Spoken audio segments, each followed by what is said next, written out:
Hello friends, स्वागत है आपका हमारे चैनल झारखंड स्टडी 99 पर। फ्रेंड्स, आज की इस वीडियो में हम लोग कवर करेंगे 40 महत्वपूर्ण ऑब्जेक्टिव क्वेश्चन को। और फ्रेंड्स, यह जो हमारा है एमसीक्यू टेस्ट है और एमसीक्यू टेस्ट पर आपको टेस्ट के अंत तक बने रहना है और 40 सवाल में से कितने सवाल सही हुए हैं यह आपको कमेंट बॉक्स में बताने हैं। फ्रेंड्स, अगर 40 सवाल में से अगर आपके 30+ सवाल सही हो रहे हैं तो आपकी जो पेपर टू हिंदी झारखंड सचिवालय की पेपर टू हिंदी की तैयारी है वो बहुत अच्छी है। तो चलिए शुरू करते हैं आज की इस क्लास को। और आज के इस क्लास का हमारा पहला सवाल है कि महाजन शब्द में कौन सा समास है। महाजन शब्द में जो है कौन सा समास है, कर्मधारय, द्वंद्व, द्विगु या वैभाव। तो इसका आंसर हो जाएगा ऑप्शन नंबर ए, कर्मधारय समास। महाजन शब्द में कर्मधारय समास है। हमारा नेक्स्ट सवाल है पीताम्बर में कौन सा समास है। पीताम्बर में कौन सा समास है, द्विगु, बहुब्रीहि, कर्मधारय या वैभाव। तो इसका आंसर हो जाएगा ऑप्शन नंबर बी, बहुब्रीहि। पीताम्बर अर्थात पीला है, अंबर मतलब कपड़ा, पीला है कपड़ा जिसका, तो इसलिए यह जो विशेष अर्थ बता रहा है तो इसका आंसर हो जाएगा बहुब्रीहि समास। नेक्स्ट सवाल है लोकोक्ति का सामान्य अर्थ क्या है। लोकोक्ति का जो है सामान्य अर्थ क्या है, लोक की उक्ति, लोक की बातें, अच्छी बातें या लोगों के लेख है। तो इसका आंसर हो जाएगा ऑप्शन नंबर ए, लोक की उक्ति। लोक की उक्ति को ही लोकोक्ति कहते हैं। अगला सवाल है घाट घाट का पानी पीना लोकोक्ति का उपयुक्त अर्थ बताइए। घाट घाट का पानी पीना ये जो लोकोक्ति है इसका उपयुक्त अर्थ क्या है। तो इसका आंसर हो जाएगा ऑप्शन नंबर ए, अनेक क्षेत्रों का अनुभव। जिससे अनेक क्षेत्रों का अनुभव रहता है उसे कहा जाता है घाट घाट का पानी पिया हुआ व्यक्ति है। नेक्स्ट सवाल है हमें अपशब्द नहीं बोलना चाहिए, व्याकरण की दृष्टि से रेखांकित शब्द क्या है। यहाँ पर फ्रेंड्स रेखांकित होता तो हमें अपशब्द जो है नहीं बोलना चाहिए, व्याकरण की दृष्टि से इसका रेखांकित शब्द क्या है, विशेषण है, संज्ञा है, उपसर्ग है या अव्यय है। तो फ्रेंड्स इसके आंसर में मैं कंफ्यूज था इसलिए इस को जो है स्किप करते हैं। अगर आपको पता है कि जो हमें अपशब्द नहीं बोलना चाहिए और यहाँ पर आपका रेखांकित होगा तो ये व्याकरण की दृष्टि जो इसमें क्या शब्द है ये आपको कमेंट में बताना है। नेक्स्ट सवाल की ओर चलते हैं कि इनमें से भाववाचक संज्ञा क्या है। भाववाचक संज्ञा का क्या उदाहरण है, ताप, तीर, भारत या चिंता। तो फ्रेंड्स अगर बात करें भाववाचक संज्ञा का तो चिंता जो है यह भाववाचक संज्ञा है। नेक्स्ट सवाल है आप भला तो जग भला वाक्य में रेखांकित शब्द कौन सा सर्वनाम है। यहाँ पर रेखांकित शब्द होगा आप भला तो जग भला में इस जो वाक्य है रेखांकित शब्द का कौन सा सर्वनाम है।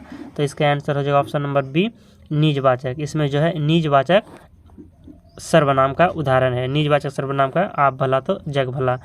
यह मेरी पतंग है, यह मेरी पतंग है, रेखांकित का भेद बताइए। यह मेरी पतंग है, यह कौन सा भेद है, निश्चयवाचक सर्वनाम का, अनिश्चयवाचक सर्वनाम का, निजवाचक सर्वनाम का या प्रश्नवाचक सर्वनाम का। तो इसका आंसर हो जाएगा ऑप्शन ए, निश्चयवाचक सर्वनाम। यह मेरी पतंग है, इसमें जो है यह जो है निश्चयवाचक सर्वनाम है। रामू घर से निकला, इस वाक्य में घर से कौन सा अलंकार कारक है, कौन सा कारक है। रामू घर से निकला इस वाक्य में घर से जो है इनमें कौन सा कारक है। तो इसका आंसर हो जाएगा ऑप्शन नंबर बी, अपादान कारक।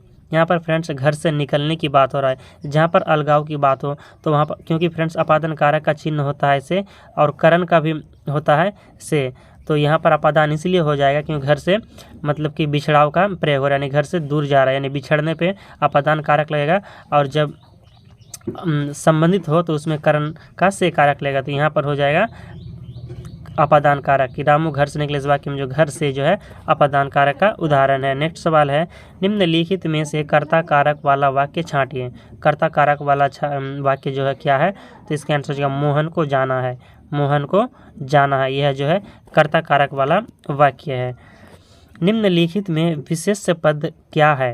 निम्नलिखित में से जो है विशेष पद क्या है, अनुरागी, अनादूत, इसके बाद है अपमानित या अग्नि। तो इसका आंसर हो जाएगा ऑप्शन नंबर डी, अग्नि। अग्नि जो है यह विशेष पद का उदाहरण है। नेक्स्ट सवाल है हमारा मोहन एक अच्छा विद्यार्थी है, वाक्य में विशेष क्या है। मोहन एक अच्छा विद्यार्थी है, इस वाक्य में जो है विशेष कौन है। तो विद्यार्थी, विद्यार्थी जो है यहाँ पर विशेष है, इसलिए option number D right answer हो जाएगा विद्यार्थी। राम सो रहा है, इस वाक्य में कौन सी क्रिया है। राम सो रहा है, इस वाक्य में कौन सी क्रिया है। तो अकर्मक क्रिया, ऑप्शन नंबर ए राइट आंसर हो जाएगा अकर्मक क्रिया है। नेक्स्ट सवाल है बालक इस पुस्तकालय में पढ़ रहा है, वाक्य में किस क्रिया है। बालक इस पुस्तकालय में पढ़ रहा है। इस वाक्य में जो है किस क्रिया है, तो सकर्मक क्रिया। यह जो है सकर्मक क्रिया का उदाहरण है कि बालक इस पुस्तकालय में पढ़ रहा है, यह सकर्मक क्रिया है। किस अनुच्छेद में राज्य भाषा से संबंधित संसद यदि कोई विधेयक या संशोधन प्रस्तावित करना चाहे तो राष्ट्रपति की पूर्व मंजूरी लेने का प्रावधान है, तो अनुच्छेद 349। अनुच्छेद 349 में कहा गया है कि अनुच्छेद 349 में कहा गया कि राजभाषा से संबंधित अगर कोई विधेयक या संशोधन प्रस्तावित करना चाहे तो राष्ट्रपति की पूर्व मंजूरी लेने का प्रावधान है। किस अनुच्छेद के तहत, तो 349 अनुच्छेद के तहत। पंजाबी का विकास किस अपभ्रंश के रूप में हुआ? पंजाबी का विकास किस अपभ्रंश के रूप में हुआ है, तो इसका आंसर हो जाएगा ऑप्शन नंबर ए, पैसाची। पंजाबी का जो विकास है पैसाची अपभ्रंश से हुआ है।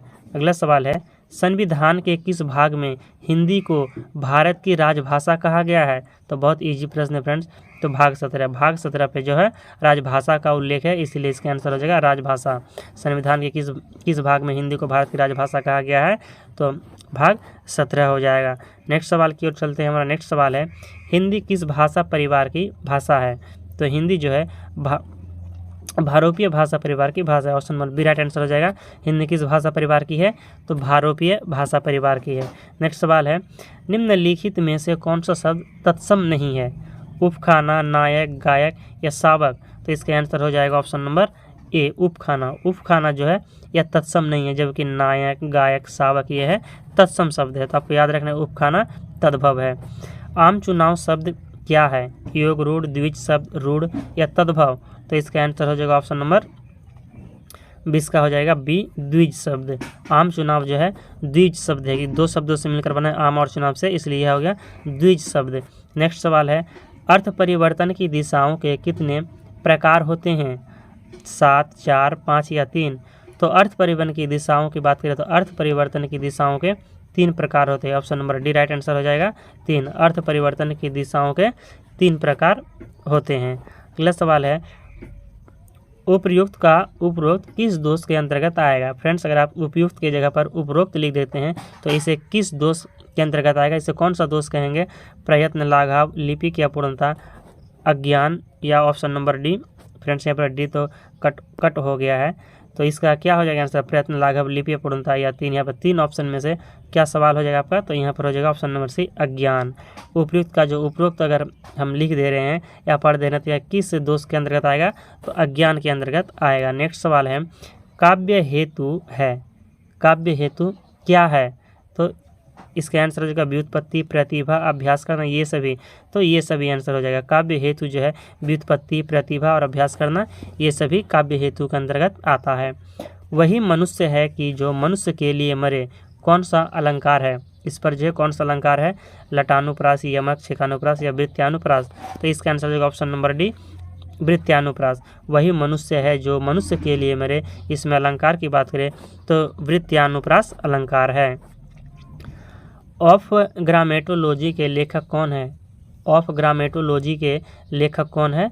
तो जैक देरिदा। ऑफ ग्रामेटोलॉजी के लेखक जो है जैक देरिदा है। इसके बाद है, विलियम वर्ड्सवर्थ मूलतः कवि थे, उनमें एक सहज सौंदर्य बोध और अवाध भाव प्रवणता थी। उनका समय काल क्या था? विलियम, यहाँ पर फ्रेंड्स सवाल पूछा गया कि विलियम वर्ड्सवर्थ का जो है समय काल क्या था?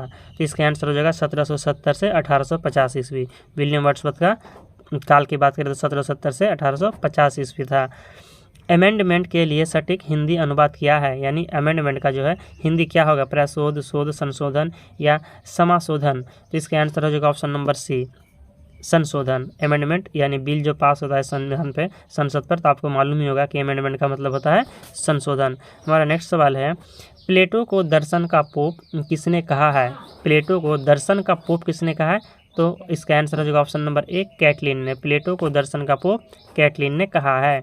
नेक्स्ट सवाल है, कुसूति कानन हेरी कलमुखी में कौन सा अलंकार है? कुसूति कानन हेरी कलमुखी में कौन सा अलंकार है? तो इसमें हो गया अनुप्रास अलंकार। कुसूति कानन हेरी में अनुप्रास अलंकार है। नेक्स्ट सवाल की ओर चलते हैं। हमारा नेक्स्ट सवाल है, कबीर जी ने प्रकृति के किन रूपों को एकाकार करना चाहा है? कबीर दास जी जो है उन्होंने प्रकृति के किन रूपों को एकाकार करना चाहा है? तो इसका आंसर हो जाएगा पानी और पवन को। पानी और पवन को एक करने के बाद कबीरदास जी ने कहा है। सूरदास जी किसके अनन्य भक्त हैं? सूरदास जी जो है किसके अनन्य भक्त थे, यानी वह किसकी भक्ति क्या करते थे? तो श्री कृष्ण के बाल लीलाओं की सर्वाधिक वात्सल्य की बात करें तो उससे सूरदास जी से बढ़कर कोई नहीं है, इसलिए इसका आंसर हो जाएगा श्री कृष्ण। सूरदास जी किसके अनन्य भक्त थे? तो श्री कृष्ण के। अपरस शब्द का क्या अर्थ है? अपरस शब्द का क्या अर्थ है? दुर्भाग्यशाली, सूखा, निर्विकार या अनासक्त। तो इसका आंसर हो जाएगा ऑप्शन नंबर डी, अनासक्त। अपरस शब्द का जो अर्थ है वह अनासक्त है। नेक्स्ट सवाल है, तुलसीदास का पूरा नाम क्या है? तुलसीदास गोस्वामी, गोस्वामी तुलसीदास, गोस्वामी रामनाथ तुलसीदास या तुलसीदास रामनाथ गोस्वामी। तो फ्रेंड्स से इजी प्रश्न था कि तुलसीदास का पूरा नाम है Goswami Tulsidas. Option number B right answer हो जाएगा। अगला सवाल है, बिहारी की कविताएं किस रस से भरपूर है? तो श्रृंगार रस। ऑप्शन नंबर ए राइट आंसर हो जाएगा श्रृंगार रस। बिहारी की कविताएं श्रृंगार रस से भरपूर है। 35वां सवाल है फ्रेंड्स कि कवित रस के द्वितीय पद में किस रस की अभिव्यंजना हुई है? तो इसका आंसर हो जाएगा ऑप्शन नंबर सी, विभत्स रस की। कवित रस जो है वह कवित रस के जो द्वितीय पद की बात किया है फ्रेंड्स, कवित रस के द्वितीय पद में विभत्स रस की प्रधानता हुई है। हमारा नेक्स्ट सवाल है कि विद्यापति ने किस प्रकार की भक्ति की? विद्यापति ने किस प्रकार की भक्ति की है? तो बहुदेववाद। Option number B right answer हो जाएगा बहुदेववाद की। इसके बाद हमारा अगला सवाल है कि कबीर किस शासक के समकालीन थे? वेरी इंपॉर्टेंट सवाल फ्रेंड्स, ये आपको अवश्य जानना चाहिए। कबीरदास जी जो है वह किस शासक के समकालीन थे? तो इसके आंसर हो जाएगा option number A, Sikandar Lodi. Kabirdas ji जो है सिकंदर लोदी के समकालीन थे। बात करें फ्रेंड्स अकबर की, तो अकबर जो है यह जो है सूरदास के समकालीन हो जाएंगे। सूरदास किसके समकालीन थे? तो अकबर के। आपको ये याद रखना है। तो यहाँ पर कबीर का पूछा है तो ये हो जाएगा सिकंदर लोदी। नेक्स्ट सवाल है, सूरदास के आराध्य देव कौन है? ब्रह्मा, शिव, कृष्ण या राम। तो इसके आंसर हो जाएगा option number C, Krishna. Surdas के जो आराध्य देव हैं वह श्री कृष्ण है। इसके बाद है, गोस्वामी तुलसीदास कहाँ रहकर रचनाएं लिखते थे? झांसी में, बनारस में, इलाहाबाद में या अयोध्या में। तो फ्रेंड्स 30 का आंसर हो जाएगा हमारा इलाहाबाद में। इलाहाबाद में रहकर गोस्वामी तुलसीदास जी जो है रचनाएं लिखा करते थे। और हमारा आज का सवाल है फ्रेंड्स कि रीति काल के किस ग्रंथ की 50 टीकाएँ हैं? रीति काल के किस ग्रंथ की 50 टीकाएँ हैं? गाथा सप्तशती, अमरुक शतक, इस बात बिहारी सतसई या इनमें से कोई नहीं। तो इसका आंसर हो जाएगा option number C, Bihari Satsai. रीति काल के किस ग्रंथ की 50 टीकाएँ हैं? तो बिहारी सतसई की जो है 50 टीकाएँ हैं। तो फ्रेंड्स हमारे यहाँ पर 40 MCQ टेस्ट जो है कंप्लीट होता है। तो 40 सवाल में से आपके कितने सवाल सही हुए हैं आप कमेंट करके बताइएगा। आशा करते हैं आपका जो 30+ सवाल सही हुए होंगे। तो आप कमेंट करके ज़रूर बताइए कि आपका कितने सवाल सही हुए हैं।